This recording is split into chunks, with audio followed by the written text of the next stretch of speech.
Hi మామా. Hi మామా. పొద్దున్నే బ్యాగ్ తీసుకుని అడిగి వెళ్ళలేనురా. ఎడిపోతున్నావు? గ్రౌండ్కి వెళ్తున్నా, వాకింగ్గా. మన బ్యాగ్ ఎందుకురా? ఆ బ్యాగులో ఏమున్నాయిరా? బ్యాగ్ ఎందుకంటావా? బ్యాగులో ఏమున్నాయి కావాలా? చూడు, ఆ బ్యాగ్తో షర్ట్లు ఆడుతున్నారా మామ. నాతో పిల్లలు వస్తారు గ్రౌండ్కి, వేరే పిల్లలు కూడా వస్తారు. వాళ్ళు ఆడుకుంటే మనకు వస్తాయి కదా, అవి ఇచ్చేస్తాం మామ. వాళ్ళు ఆడుకుంటారు, మళ్ళీ మన బ్యాట్ మనకి ఇచ్చేస్తారు. పిల్లలకి ఇస్తావా? గ్రౌండ్ వేసిన పిల్లలకి ఇస్తావురా? మరి ఇంకా బాటిల్ ఎందుకురా? వాటర్ బాటిల్ తెలిసిందే నీకు. మరి ఆ బాక్స్ ఎందుకురా?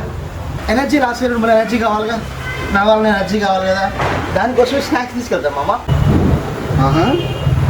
మధ్యలో ఎనర్జీ కోసం బాక్స్ తీసుకెళ్తున్నావా? ఓహో, ఒక రైస్ బ్యాగు, స్టవ్, కూరగాయలు పెట్టి వంట మనిషిని పెట్టుకోవాలి గ్రౌండ్లో. ఎవడరు పోరా దూరం పోతా.